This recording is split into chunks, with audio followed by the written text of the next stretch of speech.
So hey everyone, welcome back to my channel Debi officially. So এটা ছিল আমাদের দীঘাতে ডে 2, আর আমরা গেছিলাম দীঘার জগন্নাথ মন্দিরে।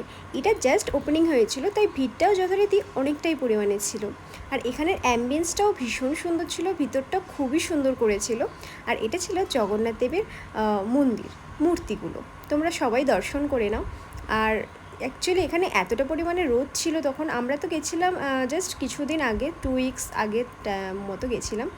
আর তখন না খুব গরম ছিল, আর তাই জন্য আমি একটা ওড়না ক্যারি করেছিলাম। তোমরা চাইলে নর্মালি যেতে পারো। সো এখানে জুতো রাখার সেরকম ব্যবস্থা এখনও ওপেন হয়নি, তো জুতোগুলো বাইরেই রেখে আসতে হতো, সেটা নর্মালি কোনো টাকা লাগে না তার জন্য। আর মন্দিরে প্রবেশ করার জন্যও কিন্তু কোনো টিকিট লাগে না। তো ভিতরটা দেখো কতটা সুন্দর করেছে। আমরা পুরো ফ্যামিলি মিলে গেছিলাম, ভীষণ সুন্দর করেছিল। আর এখানে ভিড়টাও কিন্তু অনেকটাই পরিমাণে ছিল। আর আমরা গেছিলাম একটু সকালের দিক করেই গেছিলাম, ভেবেছিলাম ভিড়টা হয়তো কম হবে, বাট না, অ্যাকচুয়ালি অনেকটাই ভিড় ছিল। আর আমি এখানে এটাই বলছিলাম যে খুব রোদ ছিল, খুব গরম ছিল, সো হাঁটতে খুব প্রবলেম হচ্ছিলো, যেহেতু এই মন্দিরটা না অনেকটাই বড়।